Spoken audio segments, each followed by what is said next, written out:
پھر بعد میں آپ کو کرسیاں نہیں ملیں گی، چونکہ جگہ جب پر ہو جائیں گی تو پھر آپ کو کھڑے ہو کر پروگرام سننا پڑے گا۔ تو آئیے حضرات، چونکہ آپ کافی دیر سے یہاں تشریف رکھتے ہیں اور ہمارے مہمان مکرم اور شعراء اعظام، خطباء اعظام جو کافی دور دراز سے آپ کے اس دیار میں تشریف لائے ہیں، جن کو سننے کے لیے آپ یہاں آئے ہیں، تو آئیے میں 4 مصرعے سے شروع کرتا ہوں حمد باری کے۔ میں یہ دیکھنا چاہتا ہوں کہ آپ حضرات کس طرح سننا چاہتے ہیں، تاکہ آپ کے سامنے جو شعراء کافی دور سے اور انتہائی عمدہ اور پاکیزہ کلام لے کر آئے ہیں، آپ ان کو کیسے سنتے ہیں۔ اور اسی طرح ہماری فہرست میں ایک پر ایک خطیب ہے جو انتہائی اہم تقریر اور نصیحتیں لے کر آپ کے درمیان آئے ہیں، آپ ان کو کیسے سننا چاہتے ہیں۔ تو آئیے آپ حضرات اجازت دیجئے اور میں سیدھے آپ کی سماعتوں کے حوالے یہ 4 مصرعے اور اس سے پروگرام کا آغاز۔ تیرا ذکر میرے مولا، تیرا ذکر میرے مولا، دن رات کرتے کرتے۔ اسٹیج پر بیٹھے ہوئے حضرات علماء اعظام، اس میں حضرت مولانا مفتی بشیر صاحب اور حضرت مولانا مفتی آصف اقبال صاحب اور قاری اشتیاق رہبر صاحب اور دیگر تمام علماء اعظام کی دعائیں چاہتا ہوں اس شعر میں کہ تیرا ذکر میرے مولا، دن رات کرتے کرتے، میری بات بن گئی ہے تیری بات کرتے کرتے، میں مرا نہیں ہوں لوگو تمہیں بھول ہو رہی ہے، میں مرا نہیں ہوں لوگو تمہیں بھول ہو رہی ہے، میری آنکھ سو گئی ہے برسات کرتے کرتے۔ آپ حضرات انتہائی خاموشی سے نہیں بلکہ پوری زندہ دلی سے سنیے اور سبحان اللہ الحمدللہ کے ساتھ سنیں گے تو یہ پڑھنے والے کو اور سنانے والے کو محسوس ہوگا کہ آپ اشعار سمجھتے بھی ہیں اور سنتے بھی ہیں، ورنہ یہ محسوس ہوگا کہ شاید آپ بیٹھے تو یہاں ہیں لیکن آپ کا دل مدینے میں گھوم رہا ہے، کہیں اور آپ کے ذہن و دماغ تفریح کر رہے ہیں، تو پھر سنانے والے کو مزہ نہیں آئے گا۔ چونکہ آپ ہندوستان کی سرزمین پہ ہیں، آپ قبرستان میں نہیں ہیں، چونکہ قبرستان میں مردے خاموش ہوتے ہیں تو پڑھنے والے خاموشی کے ساتھ فاتحہ پڑھ کر چلے جاتے ہیں، اس لیے آپ پوری زندہ دلی کے ساتھ سنیے تاکہ سنانے والے حضرات جو آپ کے سامنے آئیں گے وہ پورے ذوق اور شوق کے ساتھ اور جو نیا اور عمدہ کلام لے کر آئے ہیں وہ سب آپ کو سنائیں گے۔ تو آئیے حمد باری کے کچھ اور اشعار مجھے یاد آ رہے ہیں، میں چاہتا ہوں کہ وہ بھی آپ کی سماعتوں کے حوالے کر دوں کہ میرا مالک۔ بھائی اجازت ہے، آپ حضرات ایک دم خاموش ہیں، کچھ زندہ ہوئیے، آپ لوگ پورا زندہ ہو کر جب سنیں گے تو سنانے والے بھی آپ کو پوری زندہ دلی کے ساتھ سنائیں گے کہ میرا مالک میری خواہش سے بڑھ کر بھیج دیتا ہے، میرا مالک میری خواہش سے بڑھ کر بھیج دیتا ہے، میں قطرہ جب بھی مانگوں وہ سمندر بھیج دیتا ہے، میرا مالک میری خواہش سے بڑھ کر بھیج دیتا ہے، میں قطرہ جب بھی مانگوں وہ سمندر بھیج دیتا ہے، ارے وہ عبرت ناک کر دیتا ہے ظالموں کی کہانی کو۔ آپ کو غار ثور کا وہ واقعہ یاد ہوگا اور آپ کو یہ بھی یاد ہوگا کہ اللہ تبارک و تعالیٰ نے اپنے نبیوں کو انسانوں کی ہدایت کے لیے بھیجتے رہے، لیکن ہر زمانے میں کچھ ظالم ایسے پیدا ہوئے جو اپنے طاقت اور حکومت کے نشے میں نبی کی نبوت کو دبانے کی کوشش کرتے رہے اور ان کی مقابلہ آرائی کرتے رہے۔ تو یہ شعر دیکھیے گا اور اس واقعے کو اپنے ذہن میں رکھیے گا کہ میرا مالک میری خواہش سے بڑھ کر بھیج دیتا ہے، میں قطرہ جب بھی مانگوں وہ سمندر بھیج دیتا ہے، ارے وہ عبرت ناک کر دیتا ہے ظالموں کی کہانی کو، وہی فرعون کے گھر میں پیمبر بھیج دیتا ہے، ارے وہی محفوظ رکھتا ہے نبی کو غار کے اندر، ارے وہی محفوظ رکھتا ہے نبی کو غار کے اندر، ارے وہی مکریاں جالے کبوتر بھیج دیتا ہے، وہی مکریاں جالے کبوتر بھیج دیتا ہے، ارے اسی کے دم سے قائم ہے، اسی کے دم سے قائم ہے یہ روشنی کا نظام، جو بجھے چاند تو سورج بھیج دیتا ہے۔ تو آئیے حضرات، یہ پروگرام، یہ وہ پروگرام نہیں ہیں جو دنیا میں مختلف مواقع پر سجائے جاتے ہیں، بلکہ اس پروگرام کی خصوصیت ہے۔ اور آپ جانتے ہیں کہ دنیا میں مختلف قسم کے پروگرام، مختلف قسم کی مجلسیں سجائی جاتی ہے، سب کی نوعیت الگ الگ ہوتی ہے اور سب کے سجانے کا انداز بھی الگ الگ ہوتا ہے، لیکن چونکہ یہ پروگرام اللہ کے ذکر اور رسول اللہ صلی اللہ علیہ وسلم کے ذکر کا پروگرام ہے، اور اس پروگرام کا عنوان ہی تحفظ ختم نبوت ہے،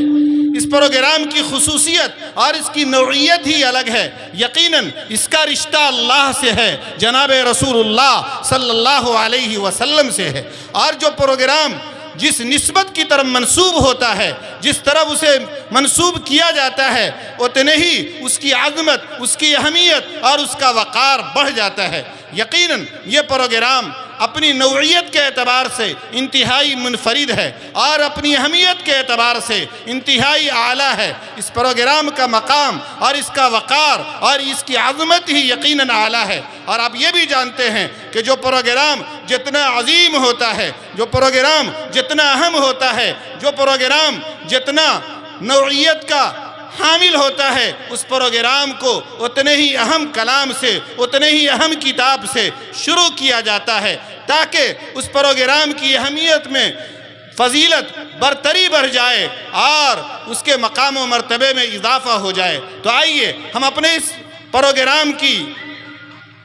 شروعات کے لیے اور اس کے آغاز کے لیے قرآن کریم کی تلاوت سے ہم کرنا چاہتے ہیں، چونکہ قرآن کریم کائنات کی ایک ایسی کتاب ہے جو تمام کتابوں میں اعلیٰ ہے، عرفہ ہے، اس کا مقام و مرتبہ سب سے اونچا ہے۔ اللہ تعالیٰ نے قرآن کریم کو 23 سال کے قلیل عرصے میں اتارا ہے، لیکن قیامت تک آنے والے انسانیت کے لیے اس کلام کو اللہ نے ہدایت نامہ، دستور نامہ، قانون نامہ بنا کر اتارا ہے۔ قیامت تک آنے والا مسلمان اگر ہدایت چاہتا ہے تو قرآن کریم سے حاصل کرے گا، اگر اللہ کی قربت چاہتا ہے، اللہ کی رضا چاہتا ہے، اللہ کی خوشنودی چاہتا ہے تو قرآن کریم سے اسے اللہ کی خوشنودی، اللہ کی رضا اور اللہ کی قربت حاصل ہوگی۔ تو آئیے ہم ایسے ہی قابل عظمت اور ایسے ہی بابرکت اور مبارک کلام سے ہم اپنے مجلس کا آغاز کرنا چاہتے ہیں۔ صاحب سے قرآن کریم کی تلاوت سماعت فرما رہے تھے اور میرے ذہن و دماغ میں یہ شعر گردش کر رہا تھا کہ پڑھ دیا جب کسی نے کچھ لکھا قرآن کا، پڑھ دیا جب کسی نے کچھ لکھا قرآن کا، گر پڑا تحت الثری میں قافلہ شیطان کا۔ اور مجھے ایک اور شعر یاد آ رہا ہے کہ جو چیز ضروری ہے مسلمان نہیں پڑھتے، قاری اشتیاق رہبر صاحب اور حضرت مفتی بشیر صاحب توجہ، کہ جو چیز ضروری ہے مسلمان نہیں پڑھتے، ایمان کے صحیفے کو نگہباں نہیں پڑھتے، یہ کیسے مسلمان ہیں جو صبح سویرے، یہ کیسے مسلمان ہیں جو صبح سویرے اخبار تو پڑھتے ہیں قرآن نہیں پڑھتے۔ یہ امت کا المیہ ہے جو ہم سب اچھی طرح جانتے ہیں کہ قرآن کریم سے ہمارا تعلق اور ہمارا ربط کیسا ہے، جبکہ ہر شخص کی خواہش ہے اور ہر شخص کی تمنا ہے کہ میرا تعلق اللہ سے اچھا ہو جائے، میرا قرب اللہ سے بڑھ جائے، اللہ کی نزدیکی حاصل ہو جائے، لیکن قرآن سے دوری، قرآن کی تلاوت سے دوری یہ امت کا ایک بڑا المیہ ہے۔ اخبار جس کی خبریں جھوٹی ہوتی ہیں اور جس میں جھوٹی خبریں شائع کی جاتی ہے، اس کو پڑھنے کا ذوق اور اس کا اہتمام کتنا زیادہ ہوتا ہے اس کو ہم سب اچھی طرح جانتے ہیں۔ تو آئیے حضرات، چونکہ وقت بہت قلیل ہے، بہت محدود ہے، اس لیے زیادہ گفتگو کرنا اور زیادہ دیر آپ کے درمیان حائل رہنا بہت مشکل ہے، اس لیے میں سیدھے بہت تیزی کے ساتھ آگے کا سفر کرنا چاہتا ہوں۔ اللہ تعالیٰ کی ذات کے بعد اگر کوئی ذات ہے جس کی تعریف و توصیف کو بیان کیا جائے، جن کا ذکر خیر کیا جائے، جن کی شان کو بیان کیا جائے، تو وہ آقا نامدار، مدینے کے تاجدار، احمد مجتبی، محمد مصطفیٰ صلی اللہ علیہ وسلم کی ذات اقدس ہے۔ حضور پاک صلی اللہ علیہ وسلم کی تعریف آپ کا ہر امتی اپنے اپنے انداز میں، اپنے اپنے طریقے پر اور اپنے اپنے لہجے میں کرتا ہے۔ کوئی نثر میں کرتا ہے، کوئی نظم میں کرتا ہے، کوئی اردو میں کرتا ہے، کوئی عربی میں کرتا ہے، کوئی ہندی میں کرتا ہے۔ البتہ جو جس زبان کا مالک ہے، جس کو جس زبان میں تعریف کرنے آتا ہے، وہ اس زبان میں اپنے نبی کی تعریف اور توصیف کو بیان کرتا ہے۔ حضور پاک صلی اللہ علیہ وسلم کے شاعر کو کون نہیں جانتا؟ حضرت حسان بن ثابت رضی اللہ تعالیٰ عنہ اپنے آقا کی تعریف اس طرح کرتے ہیں: وَأَحْسَنَ مِنْكَ لَمْ تَرَ قَطُّ عَيْنِي وَأَجْمَلَ مِنْكَ لَمْ تَلِدِ النِّسَاءُ خُلِقْتَ مُبَرَّأً مِنْ كُلِّ عَيْبٍ كَأَنَّكَ قَدْ خُلِقْتَ كَمَا تَشَاءُ۔ ایک شاعر نے کہا کہ ہے رتبہ کمال مصطفیٰ بلغ العلا بکمالہ، یہ اثر ہے ان کے جمال کا، کشفت دجا بجمالہ ہی، ان کے ایک ادا کی تو بات کیا، حسنت جمیع خصالہ، ارے وہ جس نے خدا کا پتہ دیا، صلو علیہ وآلہ۔ پاکستان کے ایک شاعر نے کہا کہ تیرے بوڑیے پہ سلام ہو کہ وقار تخت مٹا دیا۔ قاری اشتیاق رہبر صاحب اس شعر پہ توجہ کہ تیرے بوڑیے پہ سلام ہو کہ وقار تخت مٹا دیا، تیرے جھوپڑے پہ درود ہو کہ زمین کو عرش بنا دیا، تیرے فقر و فاقہ نے حل کیے معاشیات کے مسئلے، آقا تیری غریبی نے ہم غریبوں کو زندہ رہنا سکھا دیا۔ جب یہ شعر اندور کے شاعر راحت اندوری تک پہنچا تو اس نے کہا زمزموں کوثر و تسنیم نہیں لکھ سکتا،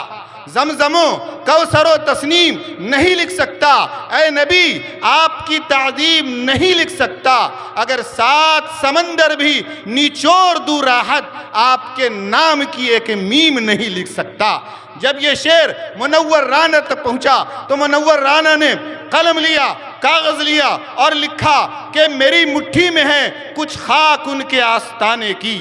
میری مٹھی میں ہے کچھ خاک ان کے آستانے کی، زمانہ اب کرے ہمت میری قیمت لگانے کی، میری مٹھی میں ہے کچھ خاک ان کے آستانے کی، زمانہ اب کرے ہمت میری قیمت لگانے کی، میں اگر مر جاؤں تو میرے منہ پہ خاک مدینہ مل دینا، میں اگر مر جاؤں تو میرے منہ پہ خاک مدینہ مل دینا، بس یہی ایک صورت ہے خدا کو منہ دکھانے کی۔ جب یہ شعر ملک زادہ منظور تک پہنچا تو اس نے کہا ہر لفظ وضو کر لیتا ہے، ہر شعر تلاوت کرتا ہے، ہر لفظ وضو کر لیتا ہے، ہر شعر تلاوت کرتا ہے، پڑھتا ہے کوئی جب نعت نبی سمجھو کہ عبادت کرتا ہے۔ تو آئیے حضرات سیدھے سیدھے میں اس شاعر تک پہنچنے کی جسارت کر رہا ہوں جو بڑے دور دراز کا سفر طے کر کے آپ کے دیار محبت میں تشریف لائے ہیں۔ آپ ان کا استقبال کیجئے اور ان کی سریلی اور اچھوتی آواز، بڑا اچھا کلام، بڑی سنجیدگی کے ساتھ اور بہت معنی خیز کلام پڑھتے ہیں اور بہت عمدہ پڑھتے ہیں۔ ان کی آواز میں کلاسیکل ہے، جادو ہے، جب آپ انہیں سنیں گے تو آپ کا دل مچلے گا اور آپ کے اندر یہ ذوق اور جذبہ پیدا ہوگا کہ مزید ان کے کلام کو سنا جائے، مزید ان سے پڑھوایا جائے۔ اگر آپ پوری بیداری کے ساتھ ان کے کلام کو سنیں گے تو بہت عمدہ، بہت اچھا کلام لے کر وہ آئے ہیں، جن سے میری مراد قاری اشتیاق رہبر صاحب ہیں، جو پٹنہ کی سرزمین سے چل کر پوری مسافت طے کر کے آپ کی محبت میں آپ کی ادبی سرزمین مظفر پور میں تشریف لائے ہیں۔ ہم یہ دیکھنا چاہتے ہیں کہ آپ حضرات کیسے ان کو سنیں گے اور کیسے ان کا استقبال کریں گے۔ بھائی سب سننا چاہتے ہیں نا بھائی؟ ارے ایک مرتبہ سبحان اللہ بولیے۔ اتنا خاموش ہے کہ بس لگتا ہے کہ جو پرانا ہے چپ چاپ پڑھ کے وہ بھی گزر جائیں گے۔ کسی شاعر نے کہا کہ بن کر گلاب باغ نبی میں کھلا کرو، بن کر گلاب باغ نبی میں کھلا کرو، اشعار سن کر یارو کبھی تو ہلا کرو۔ اپنے اندر کچھ حرکت پیدا کیجئے تاکہ شاعر صاحب آپ کو کچھ تازہ اور عمدہ کلام سنانے کے لیے آئے ہیں۔ پورے ذوق کے ساتھ آپ تک سنائیں.